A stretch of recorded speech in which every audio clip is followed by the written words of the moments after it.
Esse é o Ancapso e nós vamos falar agora sobre a situação na Ucrânia. Hoje, dia 25 de março, são 8 horas da manhã aqui no Rio de Janeiro, 1 hora da tarde lá em Kiev, no momento que eu gravo esse vídeo, e a intensidade dos ataques russos em toda a linha de frente de fato caiu bastante.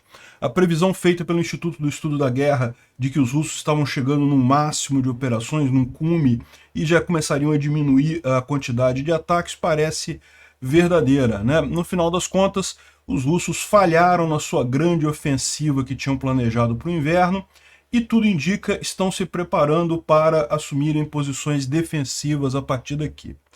E em Bakhmut, especificamente, parece que está confirmada a intenção do exército ucraniano de fazer uma contraofensiva ali naquela região. Tá? Não estamos falando da grande contraofensiva ucraniana que deve acontecer em algum momento ao longo do tempo, mas sim de uma contraofensiva ali na região de Bakhmut, com o objetivo de efetivamente separar as tropas do grupo Wagner do restante das tropas russas e com isso resetar boa parte do avanço russo ali naquela região, né?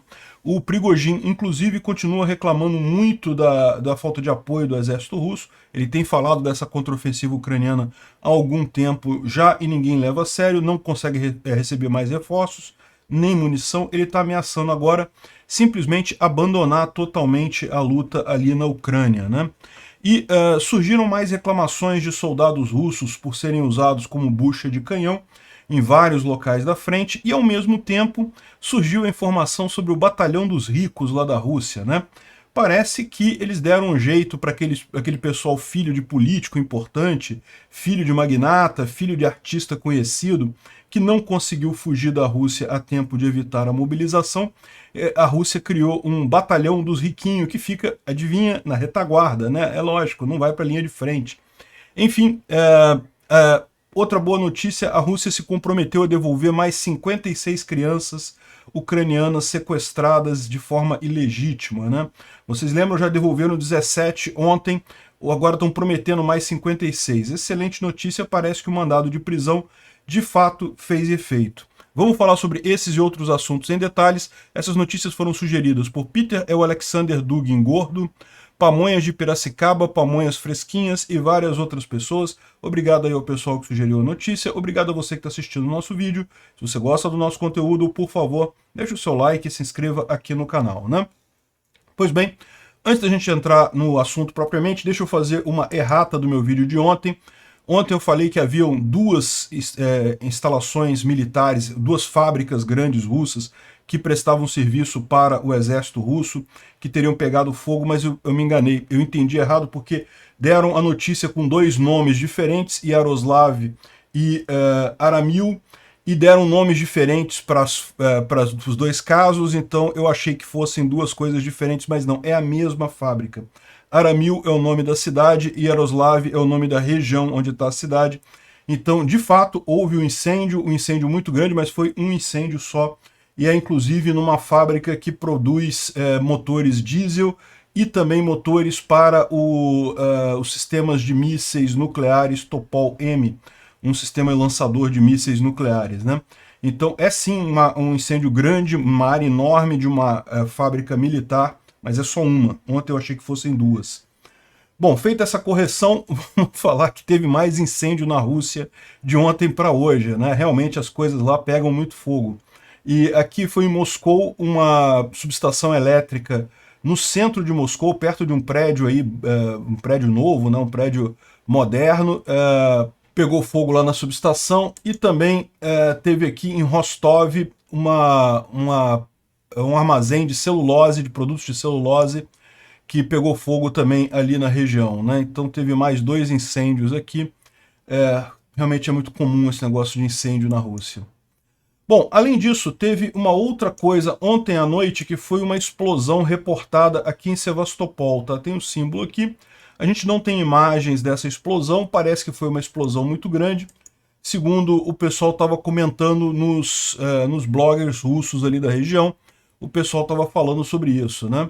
Uma explosão na área de Omega Bay, e muito alto o barulho, as janelas estavam tremendo, ou seja, houve mesmo uma explosão por ali. O que exatamente foi, não dá para saber. Repara que foi na Baía de Ômega, né? Ou seja, uma dessas baías aqui embaixo, não foi na Baía de Sevastopol, que é a principal lá na região, né? De qualquer forma, a gente não sabe o que houve. O que a gente tem de informação só é que houve essa explosão. Pode ter sido outro ataque ucraniano? Não sei, não falaram nada hoje, mas teve essa explosão ali, né? E hoje cedo, isso aconteceu ontem à noite, hoje cedo um avião da inteligência britânica fez um voo de monitoração bem próximo aqui da Crimeia, bem próximo de Sevastopol, escoltado por 2 jatos britânicos, né? Então fez um voo de reconhecimento e coisa e tal. A gente não sabe exatamente qual é o propósito disso. Os russos estão muito chateados com isso daí, estão dizendo que a OTAN está ameaçando a Rússia e coisa e tal. Aquelas papagaiadas que Rousseff fala mesmo, né? Mas enfim, não teve nenhuma mudança nisso daqui. De fato, a OTAN de tempos em tempos faz voos de monitoramento ali no Mar Negro. O Mar Negro é espaço aéreo internacional, então não tem nada de errado com isso, né? E, bom, a coisa mais tocante que aconteceu ontem é justamente o decréscimo do número de tentativas de avanço russas, né? A gente vem aqui, isso aqui é o reporte do Igor Girkin desde o dia 1º de março. E você repara que estava na faixa de 170, aqui dia 2 foi menos um pouco, 85, 150, 130, 140, 100, 100. E aí você repara que começa a cair, 114, 83, 79... 59 ontem, ou seja, aquilo que o Instituto para Estudo da Guerra falou algumas semanas atrás já, né, alguns dias atrás, que justamente a visão de que as tropas russas chegaram num limite, elas não conseguem mais continuar a ofensiva, parece ser verdadeiro, né? E tem uma série de outras informações que corroboram isso daí, né? A Bloomberg fez um reporte falando sobre isso também, dizendo que justamente a visão que eles têm é que a Federação Russa abandonou a grande ofensiva que eles tinham planejado, ou melhor, eles tentaram fazer a grande ofensiva, né? A gente viu isso durante o inverno. E eu cheguei a falar para vocês, não, o que a gente está vendo é a grande ofensiva já. É que eles não conseguiram avançar muita coisa. Eles tentaram aqui no sul, vocês lembram? Não conseguiram avançar nada. Tentaram em Vuhledar, não conseguiram avançar nada. Tentaram avançar aqui próximo a Kupiansk, chegaram a tomar alguns vilarejos aqui, eles avançaram um pouquinho aqui em Kupiansk, mas nada significativo, andaram poucos metros aqui. Também mais aqui perto de Kreminá, a gente viu essa área toda ser os russos avançarem aqui nessa direção. Tudo bem que depois os ucranianos empurraram eles de volta, mas os russos chegaram a avançar aqui em Kreminá, chegaram a chegar próximo a Zarishne e a outras cidades aqui, Troitsk, né? Enfim, essa foi a grande ofensiva russa. Eles tentaram fazer, é que eles não conseguiram, né? Então parece que agora a ideia é que justamente eles vão focar em segurar a contraofensiva da Ucrânia e estão planejando chamar mais 400 mil mobilizados lá na Rússia, né? Imagina-se que eles estão preparando isso justamente já visando uma outra possível ofensiva futura, ou então meramente suprir o que foi perdido nessa tentativa de avanço, né? Então, parece que a Rússia realmente não conseguiu avançar e já está desistindo disso. Bom, isso aqui é uma visão de um carro da guarda de fronteira ucraniana, que são as tropas que estão defendendo Bakhmut nesse instante, né? Então, isso mostra eles chegando lá em Bakhmut, o som é importante aqui, deixa eu botar o som. Бахмут, 24 березня. Охотники змеи на выезде опять. Вот вам Бахмут, 24 число. Район самолета. Це по нас уже. Дивись по камням. Давай, пасуй вперед.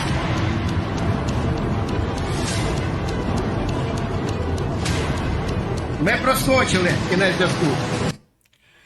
Os caras tendo que acelerar ali porque estavam sendo bombardeados, né? E realmente emocionante a coisa. O pessoal parece que está com a moral elevada lá, muito bom. Enfim, para dar uma situação aí da coisa, é bom quando tem esses vídeos que não tem corpos aparecendo, né? Que dá pra gente mostrar sem problemas aqui, né? A maior parte dos vídeos acaba que não dá para mostrar. Bom, o Bakhmut Demon, que é um combatente ucraniano que está lá em Bakhmut, ele está dizendo que As tropas russas estão já se exaurindo gradualmente. Tudo que era nosso continua nosso e os assaltos russos nas bordas da cidade falharam. A luta por Kharkov terminou em nosso favor, e também por Ivanovsk, da mesma forma, nós continuamos. Tudo sob controle aqui. E o que ele está dizendo aqui é justamente aqui em Bakhmut. Kharkov é essa cidadezinha aqui, que era justamente... A gente falou sobre isso outro dia. Os russos tentaram avançar aqui para interromper a O-0506, mas os ucranianos conseguiram repelir eles, né, trazer bem para trás aqui nessa região. Então, continuam usando essa estrada e também essa outra estrada aqui. Ele falou também sobre Ivanivsk, que é essa cidadezinha aqui, que também a batalha terminou favorável aos ucranianos, né? A situação em Bakhmut não está tranquila, né? Continua o ponto mais preocupante, justamente esse avanço russo aqui ao sul da cidade. Eles conseguiram realmente botar o pé nessa região aqui, o que certamente dificulta a manutenção dos ucranianos nessa parte sul da cidade aqui, mas tudo caminha para... acho que os ucranianos não vão realmente entregar Bakhmut, pelo que a gente está vendo. Ficou-se muito na dúvida se eles entregariam ou não entregariam. Parece que não vão entregar. Os russos não estão conseguindo concluir isso daí. Chegaram perto de isolar Bakhmut, mas não vão conseguir, né? Mais uma mensagem aqui nesse mesmo sentido, né, de um outro militar, falando que várias fontes ao mesmo tempo estão dizendo que as pessoas lá em Bakhmut e a inteligência dos países ocidentais dizem que as tropas estão exauridas em Bakhmut, as tropas russas, né? E a intensidade do ataque caiu sensivelmente. A logística das forças armadas ucranianas não foram cortadas e a cidade não está preparada para se render. Ou seja, parece que agora, nesse momento, o pessoal já chegou à conclusão de que não vão entregar Bakhmut mesmo, né? E não são apenas fontes ucranianas. O Argonzo, que é um correspondente de guerra russo, né? Ele deixou uma mensagem aqui dizendo que, olha só, parece que a atividade do grupo Wagner diminuiu ali em Bakhmut. Eles parecem que realmente não conseguem avançar mais, né? Isso aqui ele estava colocando lá no contexto dele sobre a guerra, né? Ou seja, tanto o pessoal ucraniano quanto o pessoal russo concorda que diminuiu o esforço ali na região de Bakhmut. E o comandante das Forças Armadas ucranianas falou que, graças aos esforços titânicos das forças de defesa, a situação em Bakhmut foi estabilizada. E Bakhmut é da Ucrânia, a vitória está vindo. Agora, o mais engraçado é o Noel, que ele faz reporte de guerra também na região de Bakhmut, ele está por lá, e ele diz que eu não posso ser tão claro sobre a fronte. As coisas estão acontecendo em Bakhmut não em favor da Rússia. O fronte nesse momento está estabilizado e as tropas russas estão com pouco equipamento armado. Sem especificar um frame de tempo, né, sem especificar um momento específico, está vindo aí. Vamos mandar mais detalhes de atualização amanhã, né? E ele falou isso várias vezes na thread dele, o Noel, dizendo que não, olha só, eu não posso falar. Me pediram silêncio sobre isso, mas está para acontecer alguma coisa lá em Bakhmut e não é em favor dos russos, né? O que ele está implicando nisso daqui é justamente que seria um contra-ataque ucraniano ali, né? Contra-ofensiva normalmente é o nome que se dá quando é uma operação mais ampla, que visa uma área maior. Ali em Bakhmut é um meio termo, né? Porque também não seria só um contra-ataque é uma coisa menorzinha. Fizeram contra-ataques para retomar aqui Romov, fizeram contra-ataques aqui em Ivanivsk para retomar esse negócio. Agora, o que se diz é que há um planejamento ucraniano de fazer um grande círculo aqui e isolar essas tropas russas nessa região. As tropas estão esticadas, a linha de frente está enorme, então as tropas russas aqui do grupo Wagner, elas estão com pouca capacidade de manter a linha de frente, e neste momento, se os ucranianos atacarem, a chance de sucesso é grande.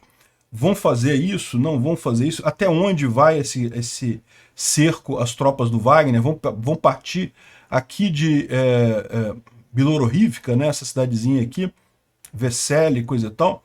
Yakovlivka foi o grande início dessa ofensiva do grupo Wagner aqui na região, né?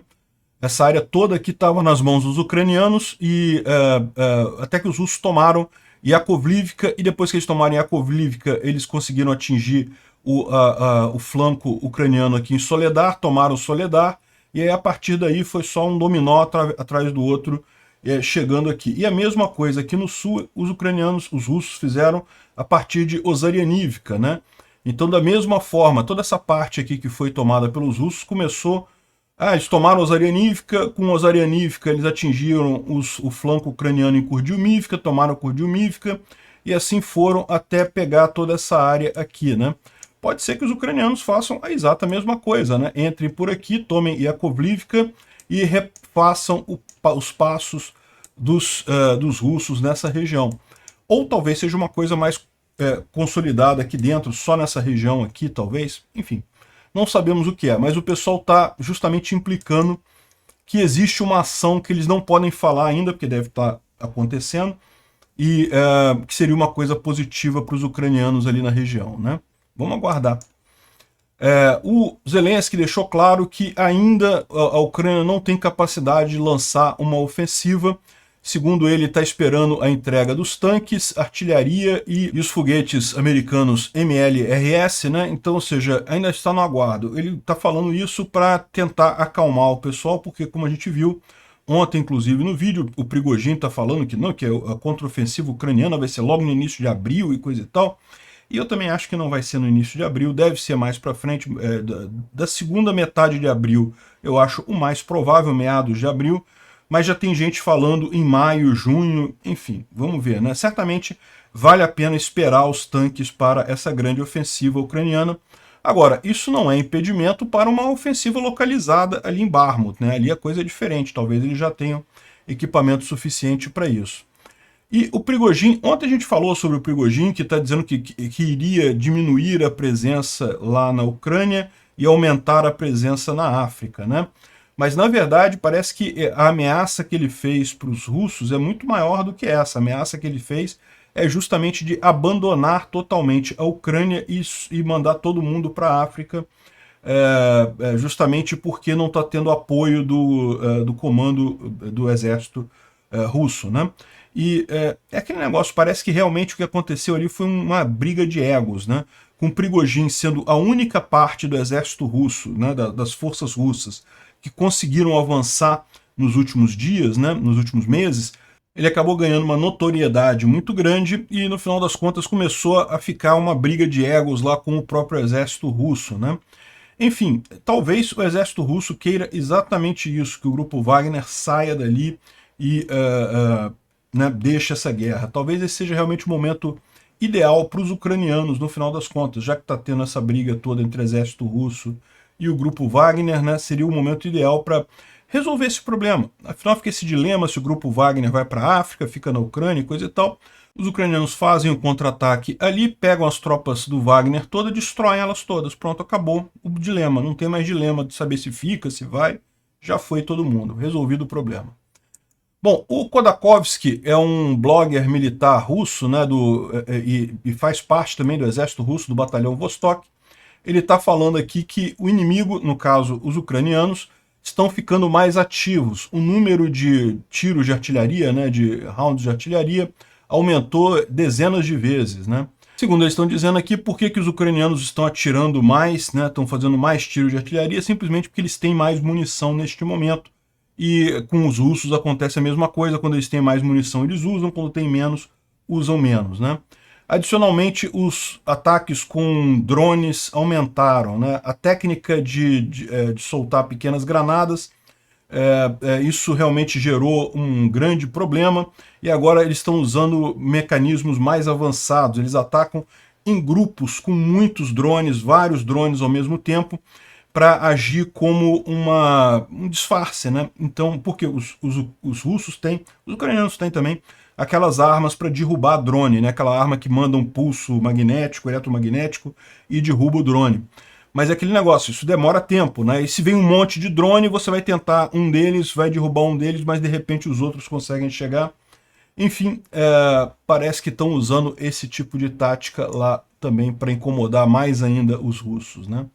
Essa tática de você jogar granada na trincheira e coisa e tal, Não é que cause uma enorme perda para os russos, porque são poucas pessoas que acabam atingidas nisso daí, mas a verdade é que isso se torna um pesadelo para os soldados russos, né? O pessoal não consegue ficar tranquilo na trincheira, porque o tempo todo tem drone em cima querendo jogar granada, querendo jogar explosivo.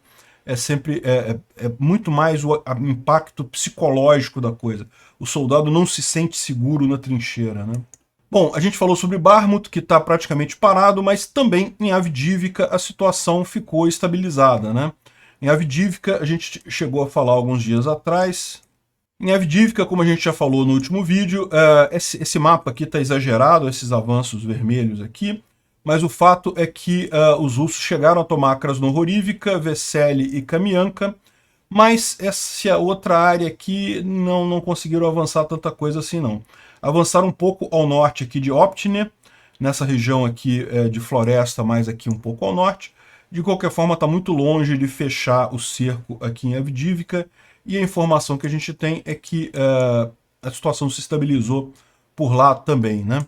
Vamos dar uma olhada aqui no resto da linha de frente, na thread aqui do DFMON, e ele fala aqui sobre tentativas russas de avanço em Grianikivka, e também aqui ao lado em Bilorhorivka, Kremina, aqui na floresta. Enfim, aqueles lugares que os russos tentam avançar de tempos em tempos e não conseguem, né? Esse vídeo aqui é um vídeo muito bacana de ver, tá? Infelizmente, o iniciozinho dele dá pra gente ver. Eles mostram aqui um ataque russo a trincheiras ucranianas, então tem aqui um monte de soldado russo. Aqui são as trincheiras ucranianas, eles estão chegando por aqui para tentar tomar a trincheira ucraniana. E a partir daqui eu não posso mostrar mais, tem uma luta muito feroz e morrem todos os russos. Os ucranianos, tanto na trincheira quanto com artilharia, destroem todo mundo ali, né? E isso aconteceu em Verkhokamyansk, que é essa região aqui, mais ao norte de Bakhmut, né? Verkhokamyansk é uma região que os russos têm tentado avançar também há muito tempo, mas não conseguem avançar por aqui, né? Nessa região aqui de Bilorhorivka. Ele fala sobre as tentativas de avanço russas aqui, que não conseguiram, e inclusive ele fala hoje sobre aquilo que a gente já falou há 2 dias atrás, que os russos tentaram avançar para Romov e os ucranianos expulsaram eles de lá com muita força, né? Destruíram o pessoal ali. Avdiivka também, nenhuma novidade, os russos tentaram avançar em um monte de lugares, mas não conseguiram avançar. Por fim, ele mostra aqui o quanto que os russos dizem ter destruído de armas americanas. Então, segundo os russos, eles já destruíram 50 HIMARS, o que é curioso, porque a Ucrânia só tem 20, então os russos teriam destruído 250% dos HIMARS presentes na Ucrânia, e M777 também teriam destruído 164 dos 153 obuses 777 que a Ucrânia tem. Ou seja, eles estão mentindo, né? É lógico, né? E também teve lá em Marinka tentativa de avanço russa, mas também sem sucesso. Por falar em números inventados pelos russos, o Igor Strelkov está falando aqui que a Ucrânia já recebeu mais de 100 Leopard, tanques Leopard, que não foram oficialmente anunciados. É curioso, né? Como é que ele sabe disso então, né? Lorota desse pessoal, invenção deles. O Instituto para o Estudo da Guerra fala sobre a ofensiva ucraniana. Ele diz que o espaço de informação russo está começando a preparar as pessoas para essa ofensiva, ou seja, o próprio Medvedev falou que sabe que os ucranianos farão uma ofensiva e coisa e tal, enfim. Alguns bloggers militares russos têm criticado os militares russos por justamente continuar a destruir forças russas ali em Vuhledar em ondas de assalto, né, ondas humanas, assalto do tipo ondas humanas, né? E estão criticando muito isso daí. A gente vai ver também que isso foi um dos pontos que chamou atenção, né? Tem mais vídeos de soldados russos reclamando exatamente disso. Aqui estão os soldados da unidade Storm, que tem tanto presos que foram enviados para a linha de frente e pessoas mobilizadas, e eles estão aqui reclamando que estão sendo enviados para a morte certa durante assalto em Vodiane, que fica ali na região de Avdiivka, né? Então a unidade consistia de 161 pessoas inicialmente e apenas algumas dezenas estão vivas aqui.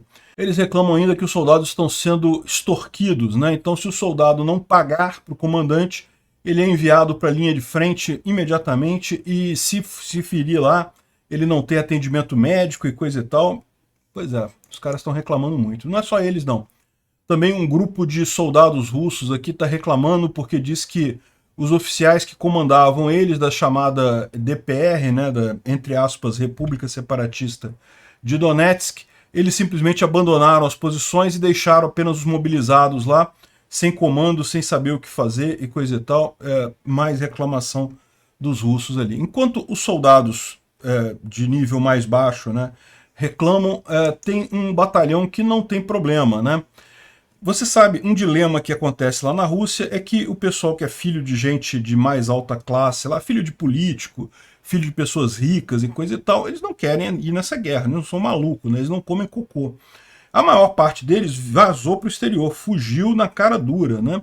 Agora, nem todos conseguiram fugir, então uma parte desses filhos de pessoas da elite russa lá acabou sendo mobilizado, mas não é problema, porque justamente como eles são os filhos da elite, o pessoal criou uma unidade especial da elite, nesse caso não elite em termos de capacidade de batalha, elite em termos de ser todo mundo filhinho de rico, e que, lógico, eles servem a uma distância segura do fronte, né? Fica todo mundo na retaguarda, eles vão lá na Ucrânia e coisa e tal, mas ficam na retaguarda, principalmente fazendo trabalho com drones e coisa e tal. Então acaba que não tem risco efetivo lá no final das contas. E é aquele negócio, né? Tem também o pessoal que quer servir por questão de se colocar como um herói e coisa e tal, né? Ganhar medalha, esse tipo de coisa, então é a situação ideal. O cara, na verdade, ele não está se arriscando verdadeiramente ali. No entanto, eles não correm risco nenhum, né? Inclusive tem uma tropa própria de soldados russos para proteger esse pessoal VIP, para garantir que eles não vão ter de fato nenhum problema, né? E daí tá o pessoal reclamando aqui que, poxa, que realmente é sacanagem isso, né? Bom, mais um problema para a Rússia: a Turquia vai parar de atender aviões operados pelos russos.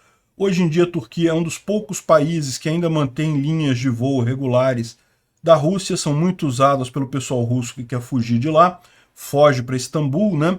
Mas agora a Turquia não vai mais abastecer os aviões russos e nem fazer manutenção, justamente porque os russos estavam usando isso para fugir das sanções, né?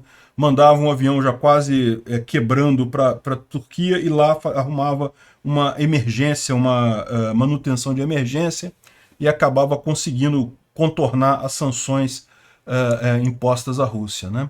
Isso aqui é um vídeo interessante, mostra a ponte da Crimeia. Olha só. Isso aqui foi filmado bem no local onde teve aquele incêndio na parte do trem, tá? Isso aqui é a parte de baixo da linha férrea que tem na ponte da Crimeia. Dá para ver, olha lá, dá para ver a outra pista aqui e dá para ver que ela aqui está já totalmente consertada. Então isso aqui é recente, né? A pista de automóveis na ponte da Crimeia foi consertada no dia 24 de fevereiro. Então isso aqui é recente, esse vídeo. E mostra como que a parte da linha férrea ainda está bastante danificada, né? Veja, esse derretimento que tem aqui, essa parte aqui é uma parte de manutenção, tá? Isso aqui não afeta muita coisa. A questão é, se essa parte chegou a derreter a ponto de entortar sozinha pelo próprio peso, a viga principal que está mais aqui embaixo, né? Que isso aqui não é problemático, isso aqui é só coisa de suporte, de manutenção da ponte, isso não faz diferença. O fato de estar feio assim, isso aqui não faz diferença. O que faz diferença é a viga que está aqui atrás. Agora, se isso daqui chegou a derreter desse jeito, a viga também foi sujeita a temperaturas que certamente devem ter destruído as propriedades mecânicas dela, né? Então, é bem provável que a parte ferroviária ainda não funcione por um bom tempo lá na Rússia. Eles vão ter que trocar todo esse segmento e talvez até os pilares de sustentação que podem ter sofrido aqui também, né? Veja, a Rússia consegue passar trens ali, tá? Mas tem que ser um trem com uma carga muito pequena, porque se realmente usar a capacidade máxima ali, a viga não suporta, né? Não aguenta. Bom, isso daqui é uma imagem bacana, mas isso daqui fica na Alemanha. Isso aqui é o pessoal ucraniano treinando com os tanques da OTAN. Um monte de gente, parece que já estão chegando no final do treinamento lá, né? Então mostra aqui uma grande área de treinamento, um monte de ucranianos e coisa e tal, mas isso daqui não é na Ucrânia. Isso daqui é lá na Alemanha, onde eles estão sendo treinados nos equipamentos da OTAN, né? Mas em breve isso tudo aqui vai estar na Ucrânia e a gente vai ver esses brinquedinhos funcionando de verdade.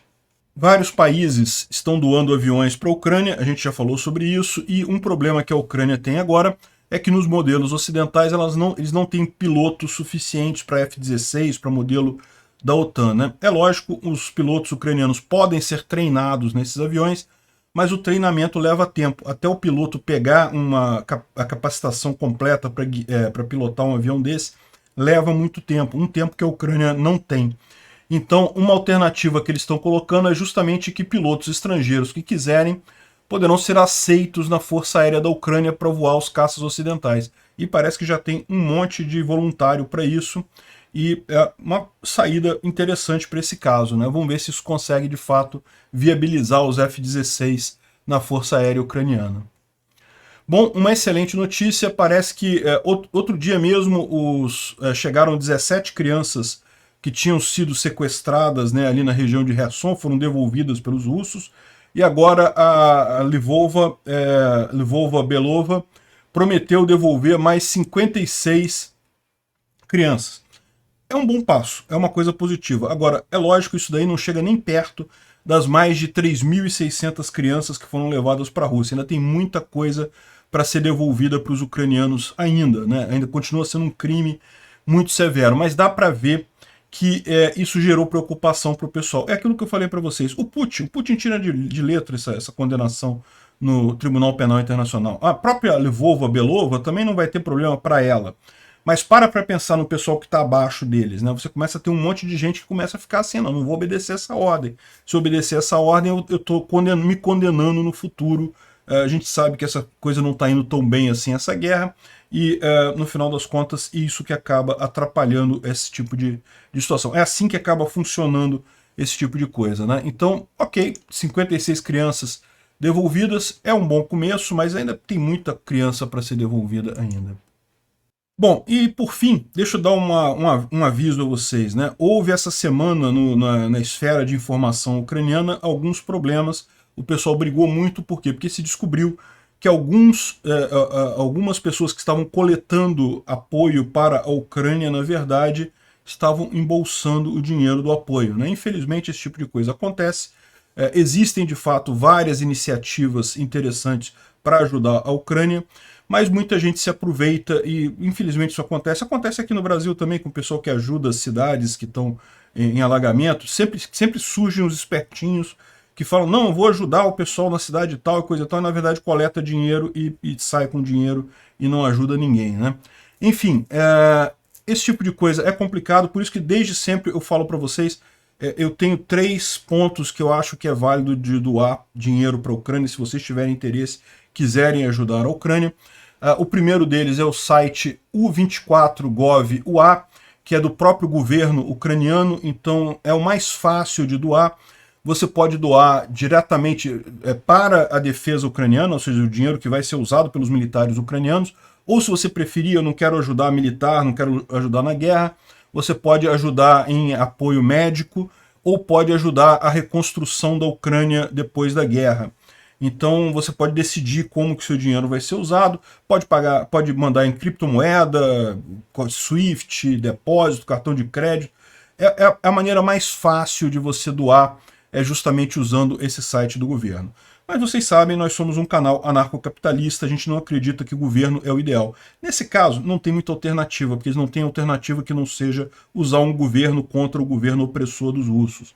Mas para quem preferir fazer uma doação direta para indivíduos, um cara que eu sei que é uma pessoa honesta, que tem acompanhado essa guerra desde sempre, é justamente o rapaz aqui, o Dinko Zluktenko, né, que esse rapaz aqui é um rapaz lá de Lviv, ele mora lá na Ucrânia e ele tem coletado ajuda, apoio, daí ele compra drones, compra um monte de coisa e manda para a linha de frente. E ele tem muitos colegas dele, ele não foi chamado para o exército ucraniano, mas vários colegas dele, da idade dele, estão no exército ucraniano, então ele tem muito contato com o pessoal e faz esse apoio. Então se você prefere doar para alguém, para um indivíduo, não para o governo ucraniano, eu recomendo a Dzinga.Spo, que é esse fundo de caridade. Dzinga é o cachorro dele, que né, ele fez o site em homenagem, coisa e tal. Ele fala quantos drones que eles estão fazendo. Isso aqui é o balanço de fevereiro, né? 5 Starlinks, 10 tablets, 5 drones. Então tudo isso daqui ele comprou e enviou para os soldados lá na linha de frente. Então se você quiser ajudar, é outro lugar que eu recomendo também. E por último, se você quiser comprar camisas da Ucrânia com o San Javelin, né? E outros tipos também, essa loja sanjavelin.com é uma loja canadense, o pessoal são canadenses de origem ucraniana e eles também entregam a maior parte do lucro para a Ucrânia. Então se você quiser comprar uma camisa, comprar um bottom, alguma coisa, também você vai estar ajudando a Ucrânia através disso daqui, né? E eles estão no Canadá, então chega aqui no Brasil, eu já comprei várias coisas com eles aqui, chega aqui no Brasil direitinho, demora a chegar, mas chega, tá? As camisas são caras, mas a ideia é justamente muito mais ajudar a Ucrânia do que ter a camisa em si. Então fica a dica aí. Tomem cuidado para não doar dinheiro para qualquer um que peça na internet, porque vocês sabem, né? Internet é internet, né?